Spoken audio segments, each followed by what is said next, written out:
इस क्षण यदि हम धर्मयुक्त हो गए तो अगले क्षण भी हम धर्मयुक्त होकर के कर्म करेंगे।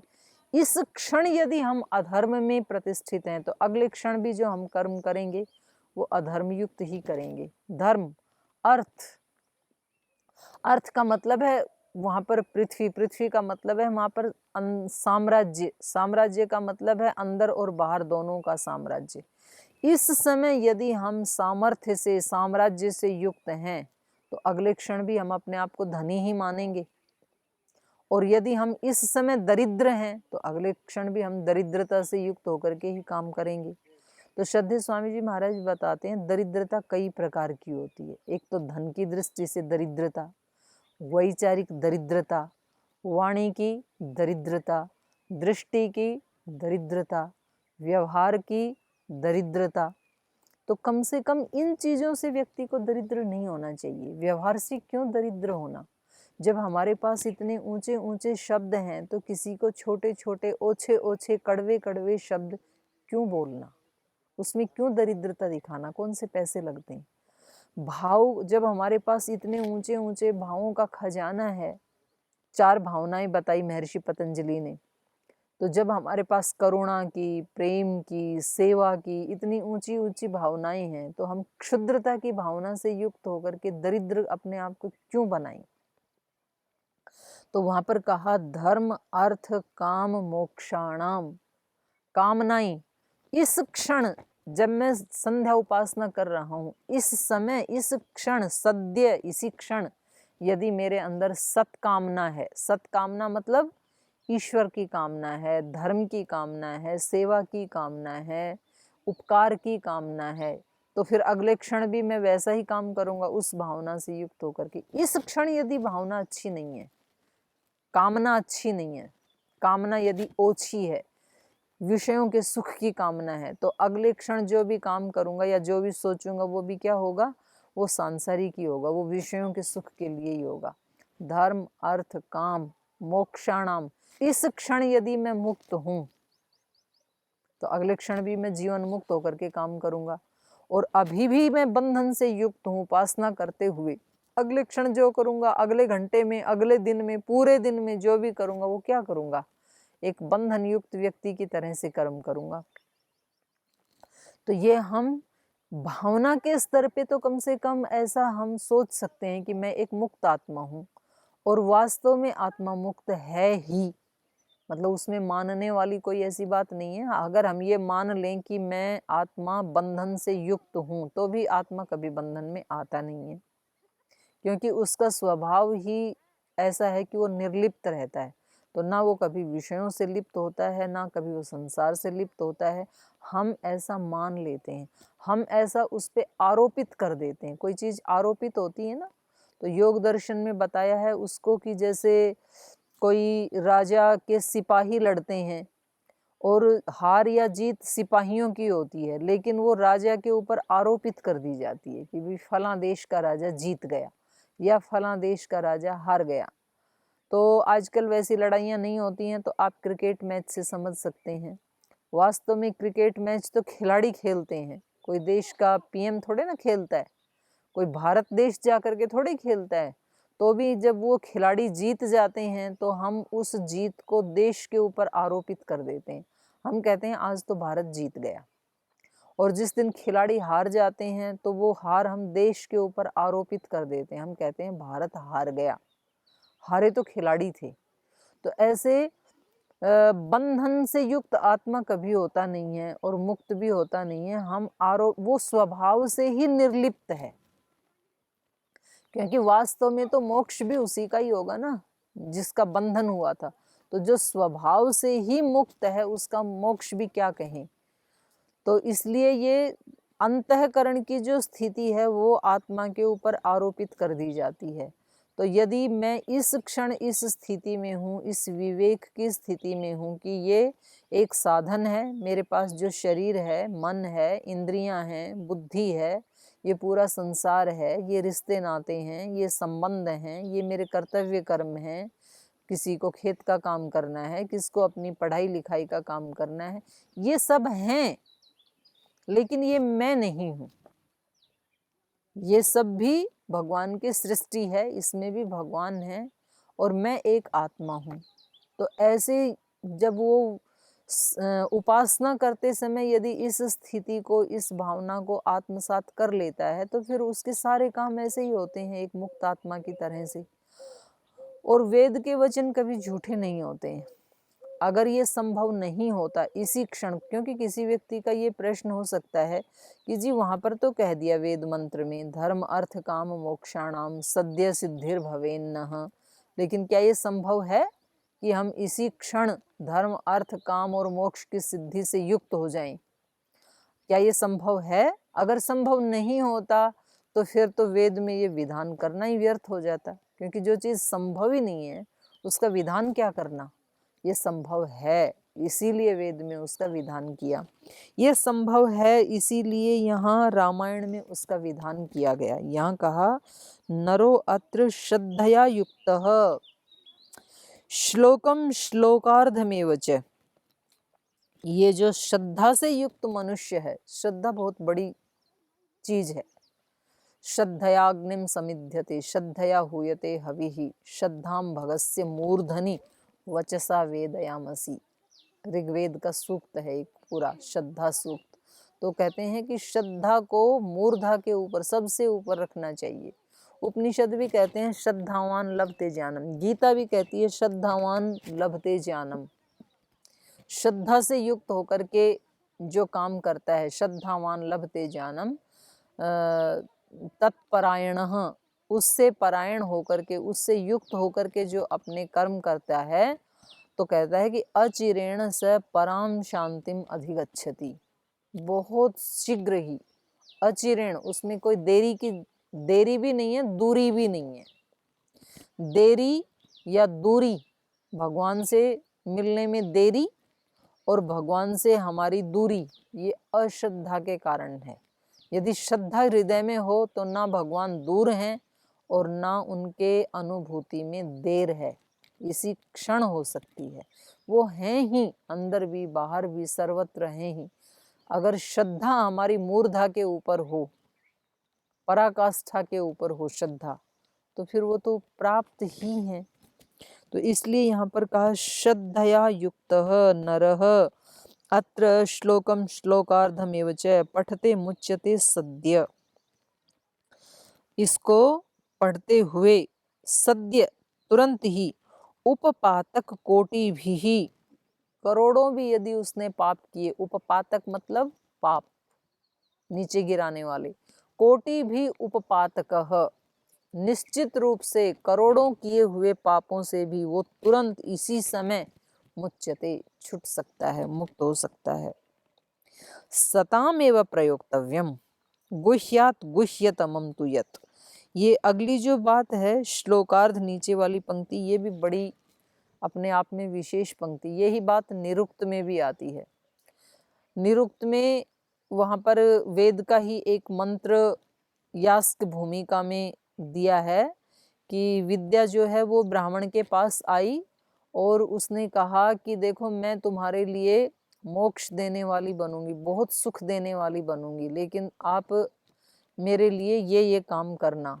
तो ब्राह्मण ने, विद्वान ने पूछा कि क्या करना है, तो उसमें उन्होंने बहुत सारी बातें बताई।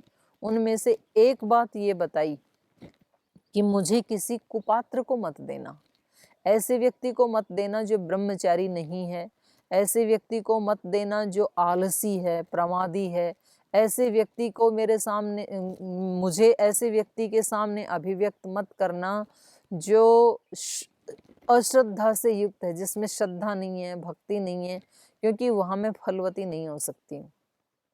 किसी बीज के फलित होने के लिए वैसी जमीन भी चाहिए। जैसे मैं आज शुरू से ही बता रही हूँ ना, ये किसान जो खेत में काम कर रहे हैं, जो धान रोप रहे हैं, तो पहले इन्होंने जमीन को कुदाल से खोद करके उर्वरा बनाया है, उसको ऐसा नाइस बनाया है, उसमें से कंकर पत्थर और जो वेस्टेज झाड़ी आदि उन सब को काट के पहले खेत को पात्र बनाया है। अगर ऐसे ही ले जाके ये ऊपर पहाड़ के ऊपर ऐसे धान को बिखेर दें तो कभी भी धान काट के नहीं ले जा सकते। तो पहले पात्रता होना बहुत जरूरी है। तो अच्छे से अच्छा ज्ञान भी यदि कुपात्र को सुना दिया जाए तो फिर वो उस ज्ञान का अपमान है। और ये बड़े दुर्भाग्य की बात है कि आज लोगों के मन में सदग्रंथों के प्रति या वेद आदि जो इतने ऊंचे साक्षात ईश्वर की वाणी है, या उपनिषद दर्शन आदि जो इतने ज्ञान के उच्च ज्ञान के जो भंडार हैं, उनके प्रति लोगों की श्रद्धा नहीं है। तो वो इसलिए नहीं है कि जिन लोगों ने वेद पढ़े, जिन लोगों ने ये दर्शन, उपनिषद, शास्त्र, गीता, रामायण आदि पढ़े, उन लोगों का जीवन और जिन्होंने नहीं पढ़े उन लोगों का जीवन, उन दोनों में कोई अंतर दिखाई नहीं देता है। उन्होंने अपने जीवन को उतना प्रामाणिक नहीं बनाया, इसलिए उनके जीवन ने उन ग्रंथों को भी लजा दिया, माने उन ग्रंथों को भी अपमानित कर दिया। लोगों के मन में श्रद्धा उत्पन्न हुई नहीं। अगर उनका इतना ऊंचा जीवन होता, अगर उन पढ़ने पढ़ाने वालों का इतना प्रामाणिक जीवन होता, अगर उनका निर्दोष जीवन होता, तो दूसरे लोगों को देख करके लालच आता। जैसे आजकल के जो युवक युवतियां हैं, वो किसके जैसा अपना जीवन बनाना चाहते हैं? जिनका शरीर देखने में सुंदर है, जिनके पास बहुत सारे ठाट बाट हैं, जो सुखी महसूस होते हैं उनको दूर से देखने में, यद्यपि वो भी सुखी नहीं है। तो वो जो फिल्म के एक्टर एक्ट्रेस हैं, उनकी तरफ वो भागना चाहते हैं कि हमारा जीवन ऐसा होना चाहिए। उनको ये लगता है कि ये बड़े सुखी लोग हैं, इनका शरीर कितना आदर्श है, इनका जीवन कितना आदर्श, ऐसे उनको लगता है। आदर्श का मतलब होता है, संस्कृत में जो आदर्श शब्द है उसका अर्थ होता है शीशा, दर्पण। तो जैसे दर्पण में हमें हमारा दर्पण क्या करता है, जैसे होते हैं वैसा ही दिखाई देता है। तो आदर्श कैसा होता है? जो उसने पढ़ा है, जो उसने सुना है, वैसा उसके जीवन में दिखाई देता है, उसको आदर्श कहते हैं। मतलब वो विद्या फलीभूत हो जाती है तो उसको आदर्श कहते हैं। तो यहाँ बहुत बड़ी बात कही इन्होंने कहा सताम एव प्रयोक्तव्यम। ये जो रामायण का पाठ है ना, ये सज्जनों को ही सुनाना चाहिए। सताम एव प्रयोक्तम गुह्यात गुह्यतमम तुयत, क्योंकि ये ज्ञान कैसा है, गुह्य से गुह्यतर और गुह्यतम ज्ञान है। ये ऐसे बिखेर देने वाला नहीं है, ये कोई ऐसे प्रवचन भाषण देने जैसा ज्ञान नहीं है, ये कोई ऐसे कोई कविता पाठ करना, ये कोई फिल्मी गीत गाने जैसा नहीं है कि किसी को भी सुना दो चलते चलते ऐसे ही। तो ये कैसा ज्ञान है? गुह्यात गुह्यतमम। यहाँ जो लिखा गया है महर्षि वाल्मीकि जी ने, तो उन्होंने त्रिकाल दृष्टा मुनि उनको कहा जाता है, ऋषि कहा जाता है। तो उन्होंने इतना तप करके, और एक मनुष्य का जीवन कितना आदर्श हो सकता है, और फिर ऐसा एक पात्र उन्होंने ढूंढा, केवल हो सकता है ये कल्पना में नहीं रखा, पृथ्वी के ऊपर भी उन्होंने एक ऐसे मनुष्य को खोज निकाला, मर्यादा पुरुषोत्तम श्री राम को, जिनका वैसा जीवन वास्तव में था। इसके पीछे इतना गुह्यतम ज्ञान छिपा हुआ है। तो इसलिए इन्होंने कहा कि ऐसे ही किसी को मत दे देना, तो ये किसी को, ऐसे सज्जन व्यक्ति को ही देना, सत्पुरुष को ही सुनाना। सताम एव प्रयोक्तव्यम गुह्यात गुह्यतमम तुयत, क्योंकि ये ज्ञान गुह्यतम है। आगे कहा वाचयेत् राम भवने पुण्यक्षेत्रे च संसदि ब्रह्मद्वेषरतानां च दम्भाचाररतात्मनां लोकवञ्चकवृत्तीनां न ब्रूयातिदमुत्तमम्। वाचयेत राम भवने, इस कथा को कहाँ बांचना चाहिए? राम भवने, राम के मंदिर में। राम का मंदिर मतलब यहाँ पर, यहाँ राम का मतलब है ब्रह्म, और ब्रह्म तो सभी जगह है। तो ये सारा संसार ही राम का मंदिर है, भगवान का मंदिर है, ये सारा ब्रह्मांड ही उसी का ही भवन है।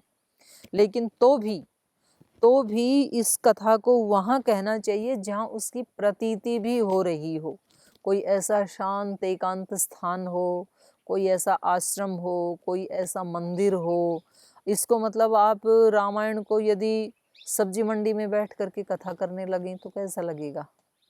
तो वहाँ तो रेलवे स्टेशन पे बैठ के करने लगें तो राम का मंदिर तो ये सारा ब्रह्मांड है, पर उसकी जहाँ अभिव्यक्ति हो रही हो, अनुभूति हो रही हो, तो जैसे हम इस स्थान में बैठे हैं, अरण्य में जैसे बैठे हैं, तो पता लगता है कि मतलब कितना पवित्र स्थान है, कितना शांत प्रशांत ये स्थान है।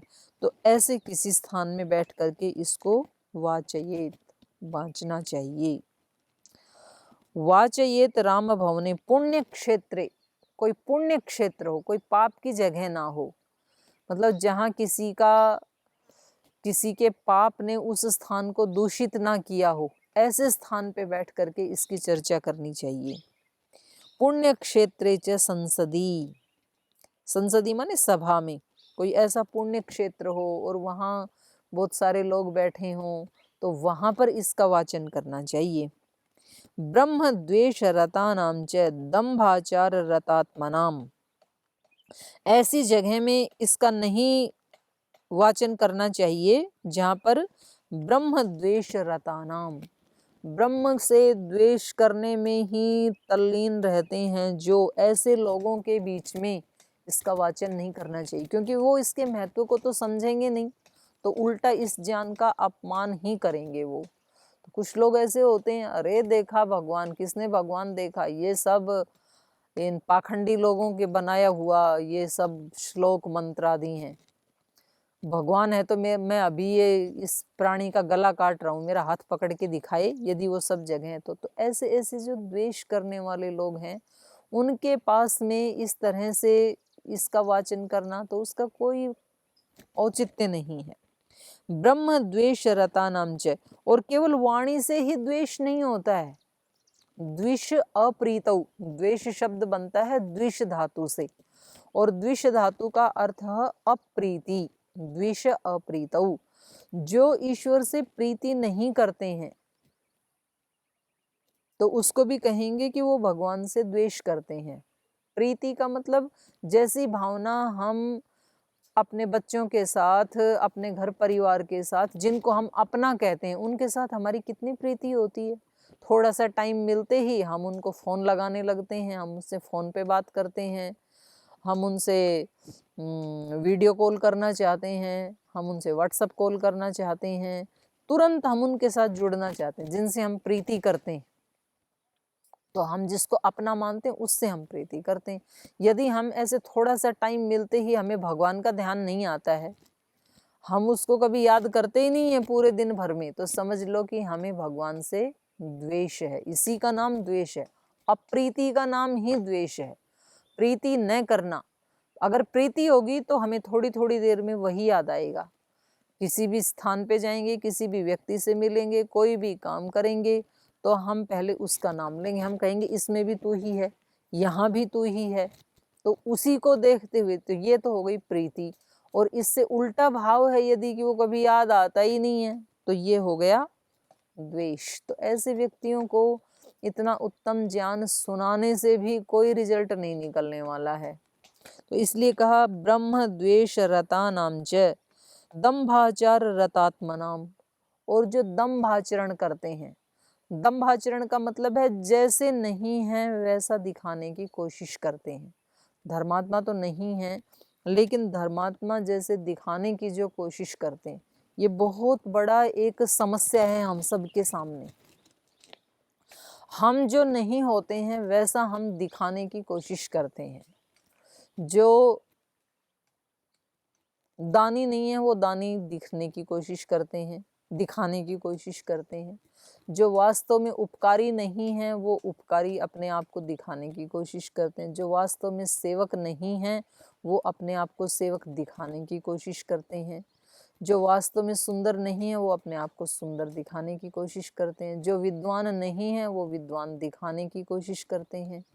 जो वास्तव में विद्वान होगा ना वो तो मौन बैठा रहेगा, और कोई जो ऐसा होगा ना मेरे जैसे बस थोड़ा बहुत जानने वाला, तो वो कुछ जितना जानता है उसको बोल के दिखाएगा। कभी ऐसी कोई संगोष्ठी में चला जाए तो वो ये शो करना चाहेगा कि मुझे भी कुछ आता है। तो ये दंभ इसको कहा है। जो वास्तव में दानी है वो दान दे करके कभी उसको गाते ही नहीं है, और जो थोड़ा सा देते हैं तो वो बोलेंगे मेरा नाम तो अनाउंस किया ही नहीं, माइक के ऊपर बोला ही नहीं। हमारे संगठन में वास्तव में जो सेवा करने वाले हैं, तो जैसे ही श्रद्धेय स्वामी जी महाराज कभी उनके जिले में, उनके प्रांत में जाते हैं, तो वो बेचारे मीटिंग में भी सबसे पीछे बैठेंगे। तो फिर हम उनके नाम का अनाउंस करके उनको मंच पे बुलाते हैं। और जो कभी सेवा नहीं करते हैं, वो सबसे पहले महाराज जी के पास आकर के दंडवत प्रणाम करते हैं। वो मंच पे आएंगे, माला पहनने की कोशिश करेंगे। तो जो सेवा नहीं करते हैं वो अपने आप को सेवक दिखाने की कोशिश करते हैं। तो इसलिए यहाँ पर शब्द का प्रयोग किया, दंभाचार रतात्मनाम।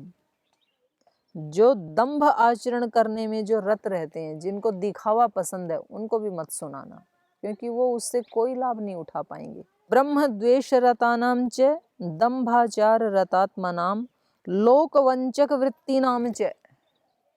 और जो ठगना चाहते हैं, जिनकी वृत्ति क्या है, वृत्ति का मतलब है यहाँ पर व्यवहार, जिनका आचरण जो इस प्रकार का दंभ आचरण करते हैं। वो क्यों करते हैं दंभ आचरण? क्योंकि वो अपने उस दिखावे वाले आचरण से दूसरे को ठगना चाहते हैं। दूसरे लोग उनकी जय जयकार करेंगे, दूसरे लोग उनको बहुत सारा दान देंगे, उनको चढ़ावा चढ़ाएंगे, उनके शिष्य बनेंगे, मतलब उनको देंगे कुछ ना कुछ। तो आजकल तो ये धंधा भी चल गया।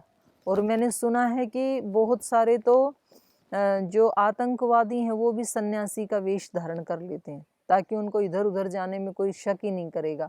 पता नहीं, मेरे को किसी ने बताया कि एक कोई सन्यासी के कपड़े पहन करके वो व्यक्ति खुद ही मिले, बोल जी मैं सन्यासी के कपड़े पहन करके मैंने 30 साल तक गुप्तचर का काम किया।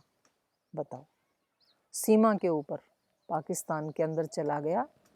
तो ऐसे मतलब उसको मैं ज़्यादा नहीं कहना चाहती हूँ। तो कई तरह से व्यक्ति लोक वंचना करते हैं। तो इसलिए यहाँ कहा लोक वंचक वृत्ति नाम तू। लोगों को ठगने की ही वृत्ति है जिनकी, लोक वंचक वृत्ति नाम तू न ब्रूयात इदम उत्तमम।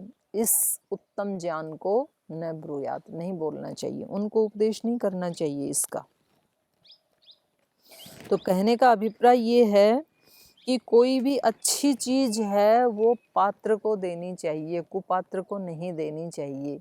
तो अब प्रश्न ये है कि फिर तो कुपात्र तो कभी पात्र बनेंगे ही नहीं, कुपात्र तो कुपात्र ही रह जाएंगे हमेशा।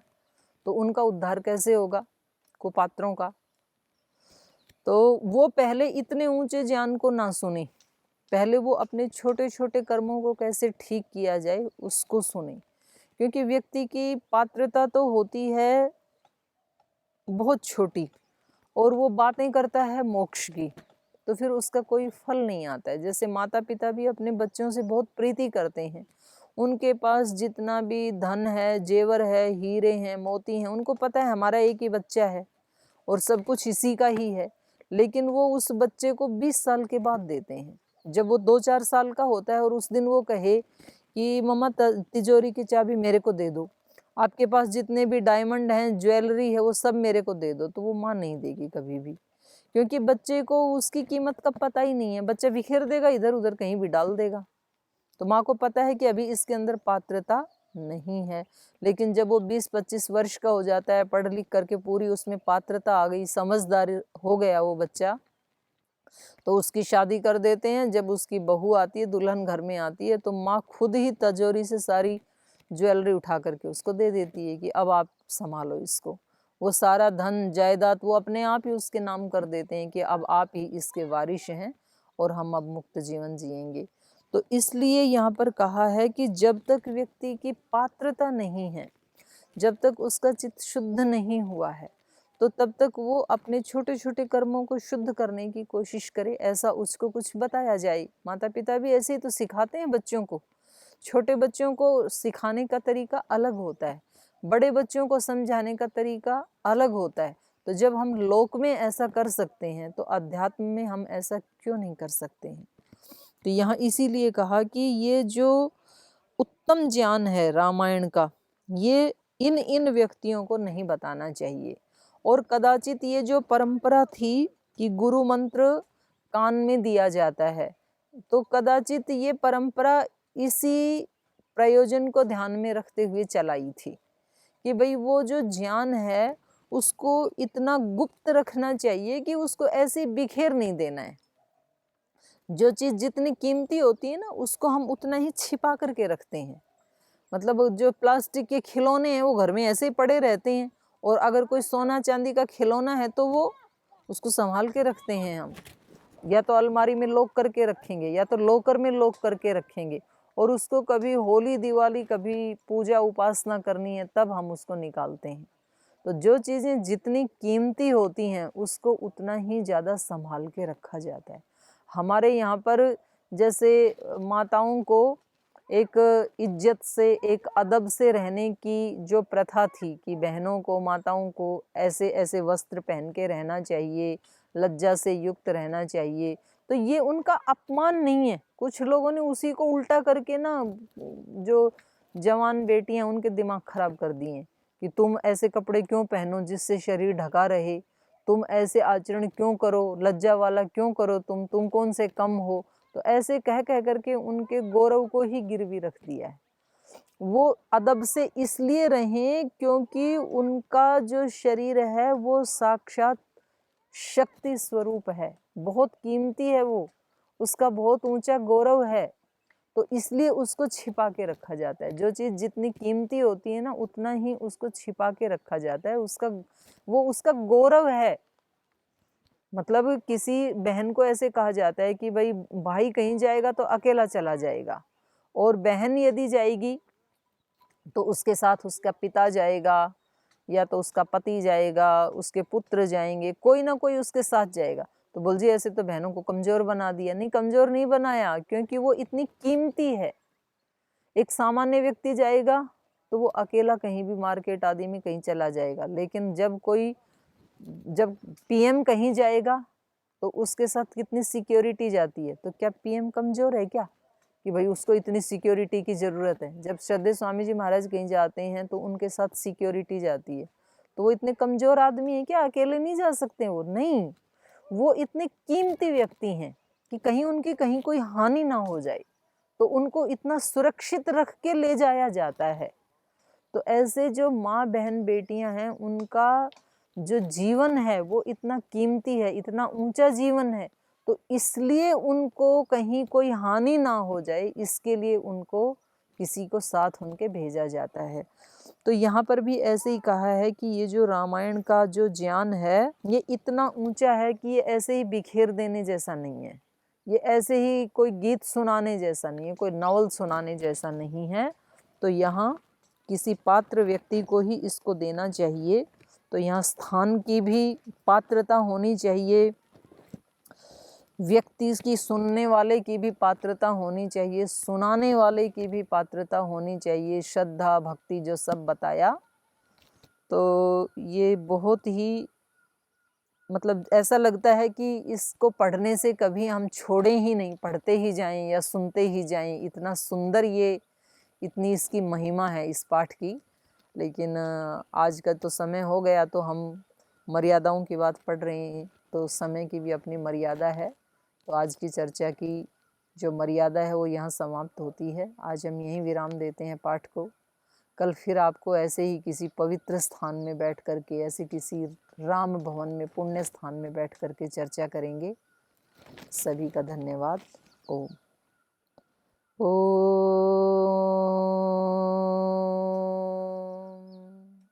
शांति शांति शांति। श्री गुरुभ्यो नमः।